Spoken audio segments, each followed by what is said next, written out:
ಪಶ್ಚಿಮ ಬಂಗಾಳದ ಚುನಾವಣೆ ಮುಗಿದಿರಬಹುದು, ಫಲಿತಾಂಶ ಬಂದಿರಬಹುದು, ಬಿಜೆಪಿ ಅಧಿಕಾರಕ್ಕೂ ಏರಿರಬಹುದು. ಆದರೆ ದೀದಿ ತನ್ನ ಹೋರಾಟವನ್ನು ನಿಲ್ಲಿಸಿಲ್ಲ. ಇಡೀ ಫಲಿತಾಂಶದ ಪ್ರಾಮಾಣಿಕತೆಯನ್ನೇ ಪ್ರಶ್ನಿಸಿ ಅವರು ಸುಪ್ರೀಂ ಕೋರ್ಟ್ನ ಮೆಟ್ಟಿಲೇರಿದ್ದಾರೆ. ಸುಪ್ರೀಂ ಕೋರ್ಟ್ನಲ್ಲಿ ಅವರು ಮಂಡಿಸಿರುವ ಮಾಹಿತಿಗಳು ಆಘಾತಕಾರಿಯಾಗಿದೆ. ಮಾತ್ರ ಅಲ್ಲ, ಸುಪ್ರೀಂ ಕೋರ್ಟ್ ಈ ಮಾಹಿತಿಯಿಂದ ಪ್ರಭಾವಿತಗೊಂಡಿದೆ ಮತ್ತು ಅಗತ್ಯ ಬಿದ್ದರೆ ಸ್ವತಂತ್ರ ತನಿಖೆ ನಡೆಸುವ ಮಾತನಾಡಿದೆ. ಈ ಮೂಲಕ ಪಶ್ಚಿಮ ಬಂಗಾಳದ ಬಿಜೆಪಿ ಸರ್ಕಾರದ ಆಯುಷ್ಯ ಅನಿಶ್ಚಿತವಾಗಿದೆ.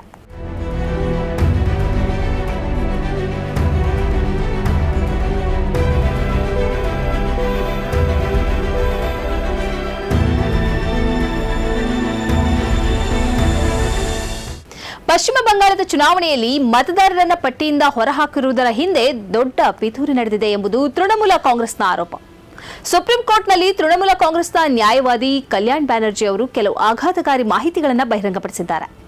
ಒಟ್ಟು 31 ವಿಧಾನಸಭಾ ಕ್ಷೇತ್ರಗಳಲ್ಲಿ ಬಿಜೆಪಿ ಗೆದ್ದಿರುವ ಮತಗಳ ಅಂತರಕ್ಕಿಂತ ಆ ಕ್ಷೇತ್ರದಲ್ಲಿ ಮತದಾರರ ಪಟ್ಟಿಯಿಂದ ಕೈಬಿಟ್ಟಿರುವ ಮತದಾರರ ಸಂಖ್ಯೆ ಹೆಚ್ಚಾಗಿದೆ ಎಂಬುದನ್ನು ಅಂಕಿಅಂಶಗಳ ಸಹಿತ ಕಲ್ಯಾಣ್ ಬ್ಯಾನರ್ಜಿ ಸುಪ್ರೀಂ ಕೋರ್ಟ್ನ ಮುಂದಿಟ್ಟಿದ್ದಾರೆ.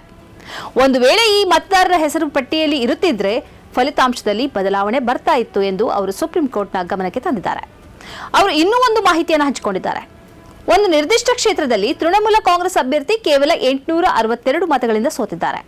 ಆದರೆ ಅದೇ ಕ್ಷೇತ್ರದಲ್ಲಿ ಎಸ್ಐಆರ್ ಪ್ರಕ್ರಿಯೆ ಅಡಿಯಲ್ಲಿ 5432 ಮತದಾರರ ಹೆಸರನ್ನ ಪಟ್ಟಿಯಿಂದ ತೆಗೆದುಹಾಕಲಾಗಿರುವುದನ್ನು ಅವರು ನ್ಯಾಯಾಲಯದ ಮುಂದಿಟ್ಟಿದ್ದಾರೆ.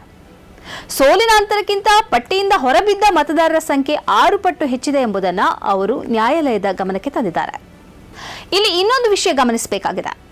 ಮತದಾರರ ಪಟ್ಟಿಯ ಗೊಂದಲಗಳ ಬಗ್ಗೆ ದೂರು ನೀಡಲು ಸುಪ್ರೀಂ ಕೋರ್ಟ್ ಆದೇಶದ ಮೇರೆಗೆ ಟ್ರಿಬ್ಯುನಲ್ ಸ್ಥಾಪಿಸಲಾಗಿತ್ತು. ಆದರೆ ಈ ಟ್ರಿಬ್ಯುನಲ್ ಸರಿಯಾಗಿ ಕೆಲಸ ಮಾಡಿಲ್ಲ ಎಂಬ ಆರೋಪ ಇದೆ.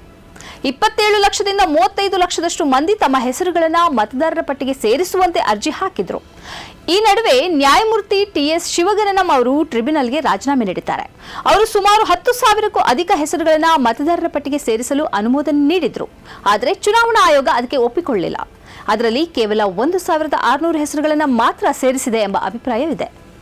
2021ರ ಅಸೆಂಬ್ಲಿ ಚುನಾವಣೆ ಮತ್ತು 2026ರ ಅಸೆಂಬ್ಲಿ ಚುನಾವಣೆಯ ಅಂಕಿಅಂಶಗಳನ್ನು ಹೋಲಿಸಿದ್ರೂ ಎಸ್ಐಆರ್ ಬೀರಿದ ಪ್ರಭಾವ ಸ್ಪಷ್ಟವಾಗ್ತದೆ.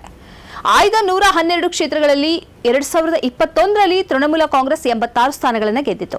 ಬಿಜೆಪಿ ಕೇವಲ 26 ಸ್ಥಾನಗಳನ್ನು ಗೆದ್ದಿತ್ತು. ಆದರೆ ಈ ಬಾರಿ ಇದೇ ಕ್ಷೇತ್ರಗಳಲ್ಲಿ ಬಿಜೆಪಿ 72 ಸ್ಥಾನಗಳನ್ನು ಗೆದ್ದಿದೆ. ತೃಣಮೂಲ ಕಾಂಗ್ರೆಸ್ ಕೇವಲ 19 ಸ್ಥಾನಗಳನ್ನು ಗೆದ್ದಿದೆ. ಇದಕ್ಕೆ ಕಾರಣ ಆಡಳಿತ ವಿರೋಧಿ ಅಲೆ ಅಲ್ಲ, ಎಸ್ಐಆರ್ ನೇರ ಕಾರಣ ಎಂಬ ಅಭಿಪ್ರಾಯ ಇದೆ. ಇದೀಗ ಸುಪ್ರೀಂ ಕೋರ್ಟ್ ಎಲ್ಲ ವಾದಗಳನ್ನು ಗಂಭೀರವಾಗಿ ಪರಿಗಣಿಸಿದೆ. ಚುನಾವಣಾ ಫಲಿತಾಂಶದ ಮೇಲೆ ಮತದಾರರ ಪಟ್ಟಿಯಿಂದ ಹೆಸರು ತೆಗೆದುಹಾಕಿರುವುದು ನೇರವಾಗಿ ಪರಿಣಾಮ ಬೀರಿದ್ದರೆ ಅದರ ಬಗ್ಗೆ ಸ್ವತಂತ್ರ ತನಿಖೆ ನಡೆಸಲಾಗುವುದು ಅಂತ ಸುಪ್ರೀಂ ಕೋರ್ಟ್ ಹೇಳಿದೆ.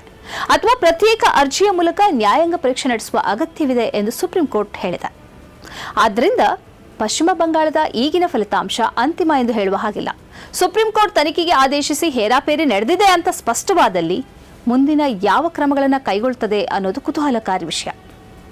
ಈ ಕಾರ್ಯಕ್ರಮದ ಪ್ರಾಯೋಜಕರು Gadiyar group of companies, specialised in piling and shoring, engineering consultancy, firefighting, steel structures, real estate. Office, SIT Tower, Silicon Oasis, Dubai, UAE. ಸ್ನೇಹಿತರೆ, ನಿಮ್ಮ ಅದ್ಭುತ ಬೆಂಬಲದಿಂದ ಸನ್ಮಾರ್ಗ ನ್ಯೂಸ್ ಚಾನೆಲ್ ಈಗ 2 ಲಕ್ಷ ಸಬ್ಸ್ಕ್ರೈಬರ್ಗಳನ್ನು ದಾಟಿದೆ. ಇದು ನಮ್ಮ ಯಶಸ್ಸಲ್ಲ, ಇದು ನಿಮ್ಮ ಯಶಸ್ಸು. ನಮ್ಮ ಮುಂದಿನ ಗುರಿ 4 ಲಕ್ಷ. ಇದು ಕಷ್ಟವಲ್ಲ. ನೀವು ಮಾಡಬೇಕಾದದ್ದು ಸಿಂಪಲ್. ನೀವು ಸನ್ಮಾರ್ಗ ನ್ಯೂಸ್ ಚಾನೆಲ್ ವಿಡಿಯೋವನ್ನ ನಿಮ್ಮ ಸ್ನೇಹಿತರಿಗೆ, ಕುಟುಂಬದವರೊಂದಿಗೆ ಹಂಚಿಕೊಳ್ಳಿ ಮತ್ತು ಅವರಲ್ಲೂ ಸಬ್ಸ್ಕ್ರೈಬ್ ಮಾಡಲು ಹೇಳಿ. ನೀವು ಶಕ್ತಿಯನ್ನು ಕೊಡಿ, ನಾವು ನಿಖರ ಸುದ್ದಿ ಕೊಡ್ತೇವೆ. ಧನ್ಯವಾದಗಳು.